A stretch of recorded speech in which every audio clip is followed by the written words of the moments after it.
আজি পুনৰ প্ৰবঞ্চক ৰাণা পগাগক মাজুলী গড়মূৰ থানাত হাজিৰ কৰোৱা হয়।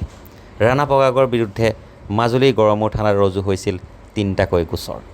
ONGC বিষয়া হিচাপে পৰিচয় দি মাজুলীত প্ৰলোভনেৰে বহু লোকৰ পৰা ধন সৰকাইছিল ৰাণাই।